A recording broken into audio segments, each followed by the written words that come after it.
3 साल पूरे होने पर देहरादून में सीएम धामी ने फिट इंडिया रन को हरी झंडी दिखाई। उन्होंने पुशअप लगाकर खिलाड़ियों का जोश बढ़ाया और फिटनेस के प्रति जागरूक किया।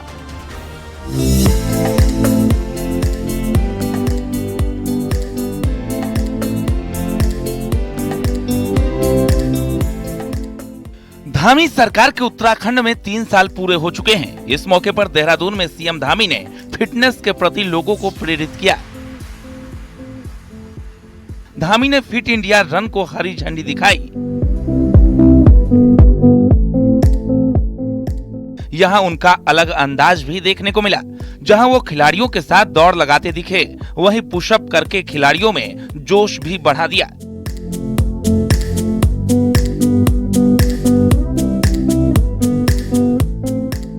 उन्हें देखकर सभी लोग उत्साहित दिखे।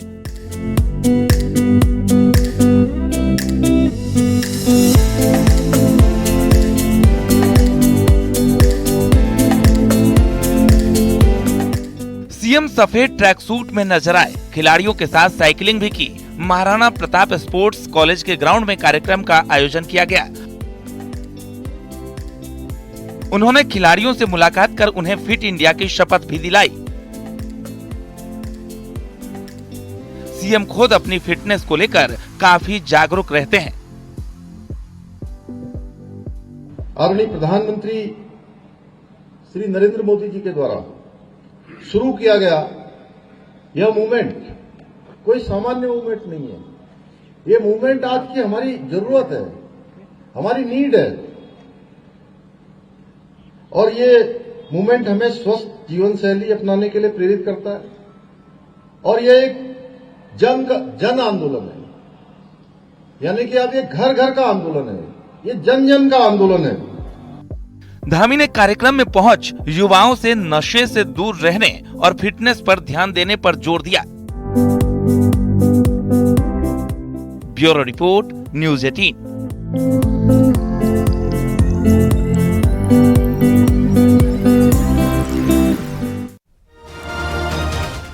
12वीं फेल 2 युवकों ने उत्तराखंड में साइबर क्राइम का ऐसा खेल खेला कि महज 2 सालों में ही 1 करोड़ से ज्यादा की कमाई कर डाली। इतना ही नहीं, चाइनीज साइबर माफिया के लिए भारत से 100 करोड़ से ज्यादा की रकम भेज दी गई। देखिए।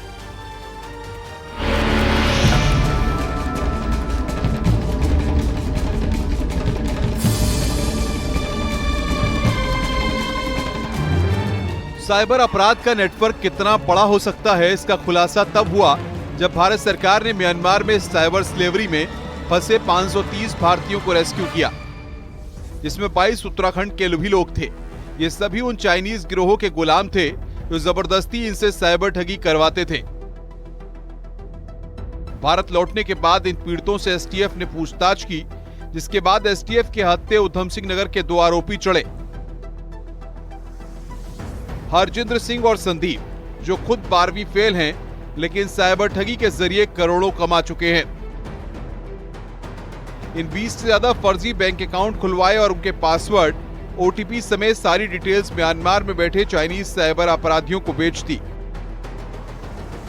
बदले में इन दोनों को अब तक 1 करोड़ 20 लाख रुपए की कमाई कर चुके हैं।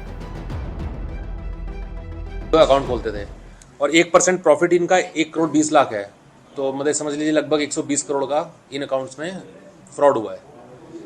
और जो इनको 1 करोड़ 20 लाख रुपए जो प्रॉफिट मिलता था, ये इनको बेसिकली एक क्रिप्टो फॉर्मेट में मिलता था। पूछताछ में सामने आया कि आरोपी संदीप इतना बड़ा खिलाड़ी था कि उसे मलेशिया तक बुलाया गया, जहां उसने खुद साइबर ठगी करने वाले गुलामों को ट्रेनिंग दी। टेलीग्राम, क्रिप्टो करेंसी और डार्क वेब, ये ठग इन 3 चीजों का इस्तेमाल करके भारत में साइबर क्राइम का पूरा इकोसिस्टम चला रहे थे। ये कॉर्पोरेट अकाउंट खोलने के मास्टरमाइंड थे। जो इनके अकाउंट में पैसे ट्रांसफर होते थे, उसकी अभी हम जांच और आगे कर रहे हैं। उसमें कुछ और अकाउंट्स आए हैं इंडिया के, जिसकी अभी हम जांच कर रहे हैं। उसमें अगर इस प्रकार का कोई फ्रॉड पाया जाएगा तो उनके खिलाफ भी हम आगे कार्रवाई करेंगे। आपके ही बैंक अकाउंट से करोड़ों रुपए साइबर अपराधियों तक पहुंचा रहे हैं और आपको पता भी न चले। अगर कोई आपके बैंक अकाउंट का इस्तेमाल करने के लिए पैसे का लालच दे तो सतर्क हो जाइए। ये ठगी का नया जाल है, जिसके चंगुल में आकर कहीं आप साइबर अपराधी न बन जाएं। सत्येंद्र बर्थवाल, न्यूज़ 18, देहरादून। पौड़ी में बीजेपी के प्रदेश अध्यक्ष महेंद्र भट्ट का विरोध जताया गया है। सरकार के 3 साल पूरे होने पर आयोजित कार्यक्रम में महेंद्र भट्ट पहुंचे हुए थे। पौड़ी के रामलीला मैदान में सेवा सुशासन और विकास कार्यक्रम का आयोजन किया गया था। इस दौरान कांग्रेस कार्यकर्ताओं ने नारेबाजी कर विरोध जताया। दरअसल महेंद्र भट्ट ने मंत्री प्रेमचंद के पहाड़ियों वाले बयान पर समर्थन किया था, जिसको लेकर आज एक बार फिर से विरोध देखने को मिला है। विरोध कर रहे सभी कांग्रेस के कार्यकर्ताओं को पुलिस ने सभी को हिरासत में ले लिया है। विरोध के बावजूद बीजेपी के प्रदेश अध्यक्ष महेंद्र भट्ट ने दीप जलाकर कार्यक्रम का शुभारंभ किया।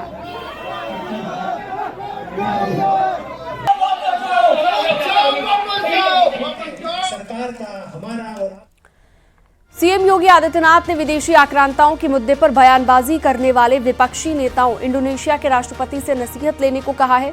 सीएम योगी ने कहा कि इंडोनेशिया के राष्ट्रपति अपना डीएनए भारत से जुड़ा बताते हैं, लेकिन भारत के कुछ विपक्षी नेता आक्रांताओं के पक्ष में बयान देते नजर आते हैं।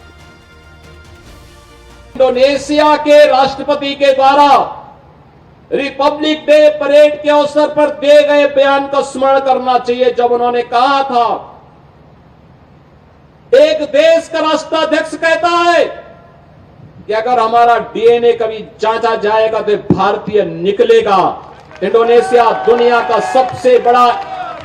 सबसे बड़ा मुस्लिम बाहुल्य देश है और उनका यह बयान भारत के अंदर विदेशी आक्रांताओं को अपना आदर्श मानने वाले लोगों की आंखों को खोलने वाला होना चाहिए। हाथरस में 2 बच्चियों के साथ रेप का प्रयास करने वाले आरोपी को पुलिस ने एनकाउंटर में पकड़ा है। पुलिस मुठभेड़ में आरोपी के पैरों में गोली लगी है। सासनी कोतवाली क्षेत्र में हनुमान चौकी के निकट जंगलों में आरोपी से पुलिस की मुठभेड़ हुई। आपको बता दें कि अश्लील वीडियो दिखाकर आरोपी ने दोनों मासूम बच्चियों के साथ दुष्कर्म का प्रयास किया था। आरोपी ने मासूम बच्चियों का अश्लील वीडियो भी बनाया था।